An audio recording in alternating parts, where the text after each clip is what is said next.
Sai career अकॅडमीचे Mhaswad यांचे संस्थापक आज आहेत. तर राजमुद्रा फेटा यूट्यूब चॅनलला थोडीशी ओळख करून द्या. शिवाने दादा कोडलकर ही दुसऱ्याच वर्षी म्हणजे पहिल्या वर्षीच भरती झाली असती, परंतु थोडंसं तांत्रिक गोष्टी होत्या त्याच्यामुळे थोडंसं ती भरतीतून बाहेर निघाली. तिला ती भरतीच देता आली नाही, पण ती जिद्द होती तिच्यामध्ये की नाही मला काही झालं तरी मला भरतीच व्हायचं, आणि ती जिद्द बाळगून तिनं अतिशय जोरात प्रयत्न करून दिवस रात्र अभ्यास करून ते यश संपादन केलं.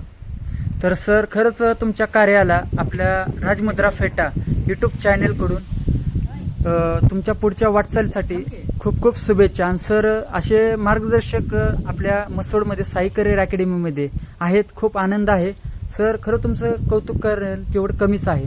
आज तुम्ही एक वाघीण घडवली. आज खरंच तुम्ही बघा की एवढ्या अकॅडमी आहेत, एवढं म्हणजे कॉम्पिटिशन आहे.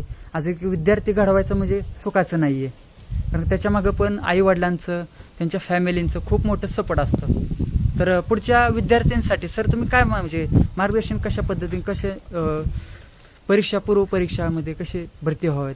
येणारी आता भरती लवकरच आहे, सप्टेंबर ऑक्टोबरच्या आसपास भरती निघेल आणि काळ कमी आहे म्हणजे वेळ कमी आहे. तर जे नवीन विद्यार्थी आहेत त्यांना खरंच आता ह्या क्षेत्रामध्ये यायचं आहे तर त्यांनी आत्तापासूनच सुरुवात करावी.